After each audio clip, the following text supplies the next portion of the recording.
Chapter 99 हम फिर मिले। जैसे ही आदित्य ने स्पर्श को ऑर्डर दिया कि वो अपने लॉयर को लेकर पुलिस स्टेशन जाए और तान्या को रिहा करवाए, स्पर्श ने आदित्य की बात सुनकर उससे ओके सर कहा और वहां से निकल गया। पुलिस स्टेशन जाते हुए तान्या वहां से निकलने का कोई रास्ता सोचने लगी। हैकिंग कंपटीशन सुबह 10:30 बजे से शुरू होने वाला था। अगर वो वहां उससे पहले पहुंच जाती तो शायद सब कुछ ठीक हो जाता, कोई प्रॉब्लम ही नहीं होती। एंड जैसा उन्होंने प्लान किया था सब कुछ वैसा ही होता। अभी 10 बज चुके थे। हालांकि तान्या को लग रहा था कि वो इन सब से सिर्फ आधे घंटे में नहीं निकल पाएगी। सिचुएशन बहुत क्रूशियल थी और ये बात तान्या बहुत अच्छे से जानती थी। और जब जीप पुलिस स्टेशन पहुंची तो उसका शक यकीन में बदल गया। जीप पुलिस स्टेशन पर रुकी और उसने देखा कि बबीता और आरती शानदार BMW से उतर रहे थे और उनके पीछे ही उनका एक लॉयर आ रहा था। इस बार बबीता और आरती अपने फुल प्रूफ प्लान के साथ आए थे। वो किसी भी हालत में तान्या को इतने जल्दी फ्री नहीं करने वाले थे। तान्या को पुलिस जीप में क्रिमिनल की तरह इस तरह से बैठे देखकर आरती अपने चेहरे की खुशी छुपा नहीं पा रही थी। वो माँ बेटी जानबूझकर पुलिस जीप के पास आकर खड़े हो गए ताकि वहां तान्या को उतरता देख सके। तभी आरती ने धीरे से कहा, तान्या, तुमने कभी नहीं सोचा था ना कि ये सब होने वाला है? तुमने सोचा उस दिन जो मैंने तुम्हारे लिए जाल बनाया था, तुमने उसमें मुझे ही फंसा दिया। पर अब तुम्हारी हालत देखो। मैं तो उससे जल्दी ही बाहर आ गई थी, लेकिन तुम्हारे साथ ऐसा कोई स्कोप नजर नहीं आ रहा। तुम्हें मेरी बेइज्जती करना मतलब बहुत भारी पड़ने वाला है यार। बता रही हूँ मैं तुम्हें, बहुत बड़ी सजा भुगतनी पड़ेगी अभी तुम्हें। मुझसे पंगा लिया था ना, जल्दी तो तुम छूटोगी ही नहीं, तो कोई डाउट मत रखना। हाँ? हालांकि तान्या जानती थी कि ये केस ज्यादा नहीं चलने वाला। आशीष गुप्ता के पास पावर और जान पहचान दोनों ही थी। वो इस केस को बहुत ज्यादा उछाल सकता था। पावर होने की वजह से उसने पुलिस वालों पर भी अपना कंट्रोल बना रखा था। पैसे और पावर शायद ऐसी चीजें हैं जो बहुत कुछ खरीद सकते हैं, अच्छों को खरीद सकते हैं। तान्या, जिसके पास दोनों ही चीजें नहीं थी, वो इस झूठे इल्जाम के खिलाफ कुछ नहीं बोल पा रही थी और उसे जबरदस्ती पुलिस स्टेशन में जाना पड़ रहा था। शायद उसे वहां एक रात बितानी पड़ सकती थी। वो जानती थी इस बात को कि बबीता और आरती उसे इतनी जल्दी फ्री नहीं होने देंगे और वो बात का बतंगड़ जरूर बनाएंगे।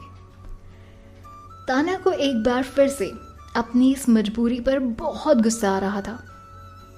तान्या ने आज के दिन के लिए बहुत मेहनत की थी और उसे जरा भी अंदाजा नहीं था कि इस टाइम वो पुलिस स्टेशन में होगी बजाय हैकिंग कंपटीशन के। शायद ये बात उससे अपने बुरे से बुरे सपने में भी नहीं सोची होगी। हालांकि वो बाहर से ये सब नहीं देख रही थी और ना ही देखना चाहती थी।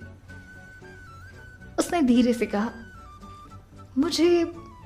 मुझे बहुत अफसोस है कि मैं तुम्हारी बेवकूफ़ी और लापरवाही का नतीजा खुद नहीं देख पाई।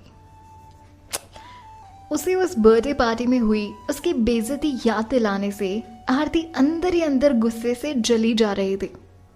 उस दिन आरती की बहुत बेइज्जती हुई थी।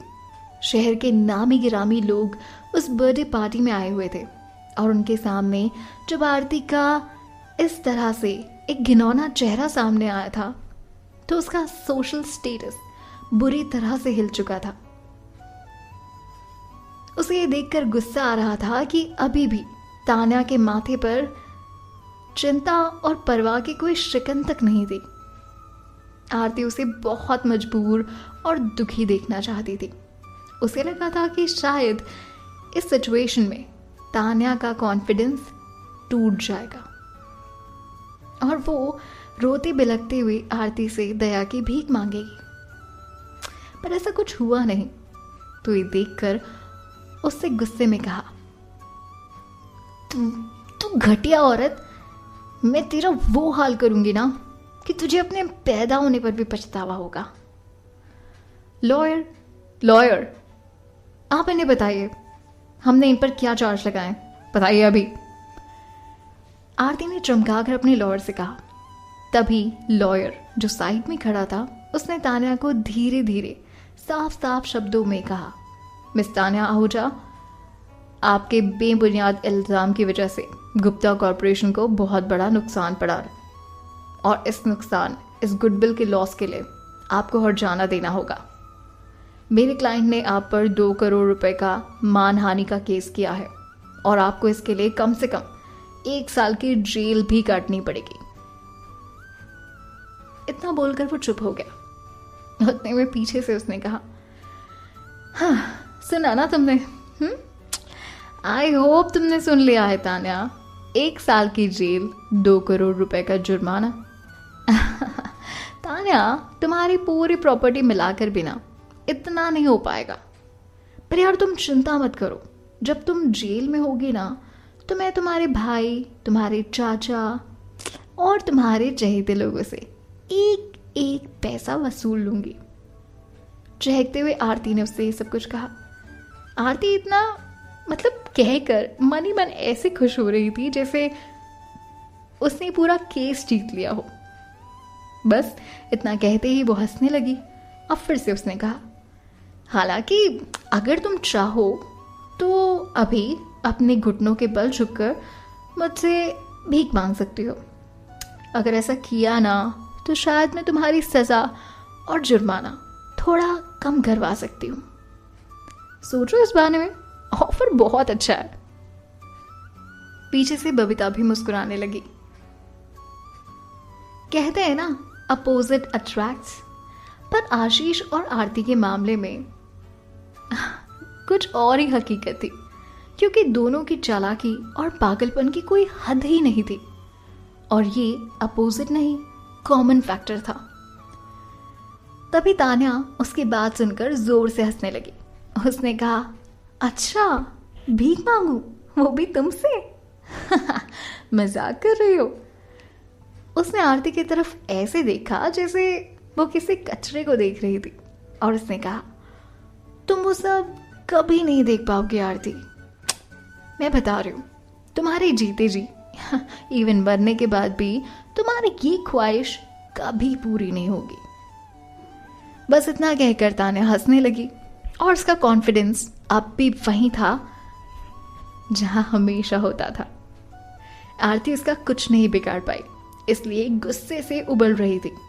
तभी उसने हंसते हुए कहा, अच्छा ठीक है तान्या, जैसी तुम्हारी मर्जी। पर तान्या आहूजा, तुम्हें जल्द ही इसी जमीन पर नर्क समझ में आ गया ना क्या भुगतना पड़ेगा। पर उस वक्त अगर तुम अपने घुटनों पर बैठकर मेरे पैर भी चाटोगी ना तो मैं तुम्हें नहीं छोड़ने वाली। मौका दिया था, तुमने लिया नहीं, क्या कर सकते हैं, फैसला तो तुम्हारा है। तभी तान्या ने उससे शांति से कहा, मैं भी तुम्हें यही बोलना चाहती हूँ, फ्यूचर में मुझसे भीख मांगने के बारे में सोचना भी मत। मैं तुम्हें अभी बोल रही हूँ, उससे कुछ नहीं होगा, इस बात को याद रखना आरती। और ये बोलकर तान्या के चेहरे पर एक कनिंग स्माइल आ गई। इस घटिया औरत को अभी भी लगता है कि इसके बाद इसका कोई फ्यूचर है। कमाल का कॉन्फिडेंस है। ये बात सोचकर आरती और बबीता की हंसी कंट्रोल नहीं हो रही थी। उन्हें लग रहा था कि आज के दिन इन्होंने तान्या का प्रेजेंट, फ्यूचर सब बर्बाद कर दिया है, क्योंकि पास्ट वो ऑलरेडी बर्बाद कर चुके थे।